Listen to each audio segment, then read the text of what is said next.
All right, so let's jump into this deep dive today. And we're looking at crypto, Okay. but not just specific coins, right? Like Right. you hear about all the time. Yeah, yeah. We're looking at like the overall trends based on what their goal is, like what they're trying to do in the crypto world. Right.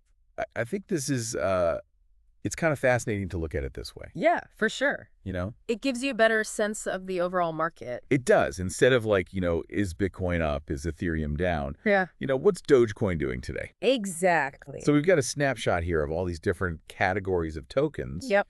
And we're going to kind of go through them and just see what's hot right now.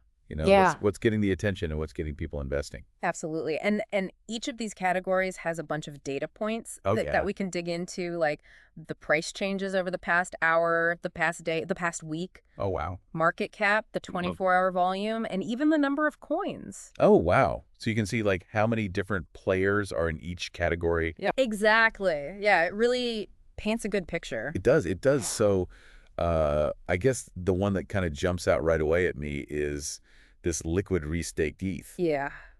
And I think it's worth mentioning that just this category alone has seen like a ridiculous 24-hour growth. Oh, yeah. Over 1,000,000%. Ridiculous is right over 1,000,000% growth in the last 24 hours. It's mind-blowing. That's just crazy. So I guess first off, for anybody who maybe isn't familiar with this, what is liquid restaked ETH? Yeah, so you know how you can stake your Ethereum? Yeah, block it up. Right, you lock it up, you're helping to secure the network, and you're earning rewards. Get a little passive income going. Exactly. Well, liquid restaked ETH is kind of like a clever twist on that. Oh, So these tokens, they basically represent your staked ETH, okay. but you can still use them in other DeFi Oh, protocols. so it's like a workaround. Yeah, you get the best of both worlds. Oh, so you can still earn the rewards from the staking, Exactly. but you can also like use it another way. Exactly. It gives you a lot more flexibility. That's interesting. Yeah. Which you don't normally have with traditional staking.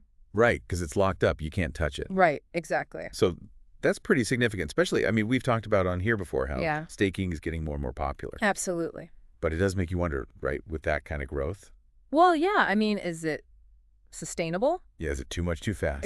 Is this just like a flash in the pan, or is this really a sign that people are looking for these more dynamic staking options? That's interesting. Yeah, like, are people just afraid of like their ETH being illiquid for so long? Right. Or is it just like, oh, this new thing and we're all going to jump in on it? It's hard to say right now. It's hard to say, yeah, but definitely something to keep an eye on. For sure. All right, so that's like the really exciting, up 1,000,000% in a day kind of thing. Right. But let's look at something maybe a little less volatile, but still pretty impressive. Yeah. And that's the payment solutions tokens. And these have seen consistent growth like over the past 24 hours or the past week. Yeah. So it seems like it's not just a blip on the radar. Yeah. This is, Right. people are interested in this. Yeah. And what's interesting about that to me is that it shows that crypto is becoming more and more practical for everyday transactions. Like actually using it to buy stuff. Exactly. Yeah. It's not just about speculation anymore. People are actually using crypto to buy goods and services. And I guess we're seeing more and more of those platforms, the CoinXs of the world, the example pays. Yeah. They're integrating with more and more retailers. Right. And it's getting easier to use. Exactly. It's getting much more user-friendly, which is key. Yeah, that's got to be, if you want mass adoption, it's got to be easy. Absolutely. Yeah, nobody wants to jump through a million hoops to buy a cup of coffee Exactly. with crypto, right? Right. So that's cool to see. Yeah. Let's see. So then we've got prediction markets, which is another interesting one because they're showing good growth, but they already have a pretty hefty market cap. Right.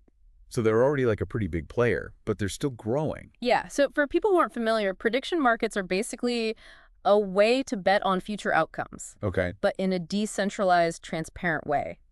So platforms like Polymarket or Augur, they leverage blockchain technology. So it's like betting, but without the bookie. Right. Exactly. It cuts out the middleman, Interesting. which can increase trust and fairness. And you're betting against other users, I guess, on the blockchain. Right. So you don't have to worry about, is this casino rigged or Exactly. It's all out in the open. It's all transparent. That's interesting. And I guess it makes you wonder, right? Because we're in such like a crazy world right now with so many unpredictable events going on. Yeah. That maybe this is part of the reason why this category is growing. It could be people are looking for ways to engage with these events in a more active way. Interesting. Yeah, like instead of just passively observing the news, Yeah. you can actually kind of participate in it or Right, exactly. maybe try to influence the outcome or at least bet on it. Yeah, and the fact that prediction markets are growing alongside these real-world events Yeah, suggests that there's a connection there. yeah. Definitely something to think about for sure. Hmm. So let's shift gears a little bit and look at some of these newer categories Okay, on the list here. sure. We've got Farcaster ecosystem and layer 3. So these represent kind of like the ongoing evolution of blockchain technology. Okay. So Farcaster, for example, they're all about building a decentralized social media landscape, Oh, wow. which is pretty interesting when you think about all the concerns about censorship and data control with the platforms we use now. Right, so it's kind of like taking the power back from the big tech company. Exactly. Interesting. And then you've got layer 3, which is all about scalability and interoperability. What's interoperability? Think of it as building bridges between different blockchains so they can communicate and work together more seamlessly. So it's kind of like breaking down the walls between the different crypto ecosystems. Exactly. That's fascinating. And I mean, if those narratives like really take off, Yeah.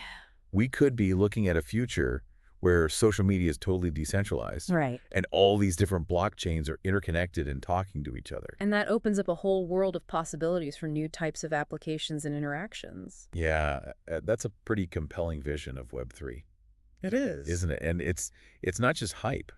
We're actually seeing these categories grow. Right. They're gaining traction. Yeah, so they're actually, offering solutions to real problems. Exactly. And it gives us a glimpse into what the future of blockchain might hold. Absolutely. All right, so just to kind of recap here. Yeah. We've got this crazy growth with liquid restaked ETH. Right. We've got this steady rise of payment solutions. Yep. This kind of intriguing development of prediction markets. Mm-hmm. And then these really new narratives like Farcaster and Layer 3. Yeah. It's a complex ecosystem that's constantly evolving. It is, but there's two more I kind of want to touch on before we wrap up. Okay. And it seems like they're kind of at opposite ends of the spectrum. All right. You've got the volatility of restaking and LSDFi. Yeah. And then you've got this steady growth of fractionalized NFTs and real-world assets. Right. So it's like two different approaches within the crypto space. Yeah, and I think that's what's so interesting about it. Yeah, on the one hand, you've got a lot of experimentation in areas like restaking and LSDFi. Yeah, DeFi is getting wild. It's high risk, high reward. Yeah, you could win big or you could lose it all. Exactly. But then on the other hand, you've got this movement to bring real world assets onto the blockchain. Like what kind of stuff? Things like real estate, fine art, intellectual property. Wow, so you could like own a piece of a Picasso through an NFT. Exactly. That's wild. So it's like we're seeing this balancing act between the purely digital world of DeFi Right. and the tangible assets of the real world. It's an interesting convergence. It is, and it makes you wonder if we're headed towards a future where those lines get even more blurred. It's definitely a possibility. Yeah, and if that happens, it could make crypto a lot more diverse, Absolutely. a lot more robust. And potentially attract a much wider range of investors and users. Yeah, that would be huge. All right, well, we covered a lot today. It's been a fascinating deep dive into what's going on in the crypto world right now. Yeah, We saw how these narratives are shaping the landscape, driving innovation absolutely. and maybe giving us a glimpse into how the digital world and the real world are going to interact in the future. It's an exciting time to be following this space. It is for sure. So here's a thought-provoking question to leave you with. Okay. Given all these trends we've talked about today, Mm-hmm. do you think blockchain technology is going to become as commonplace as the internet is today? Just seamlessly integrated into our lives? It's a great question. It is. It's definitely something to think about as you continue to explore the world of crypto. Thanks for joining us. Thanks for having me.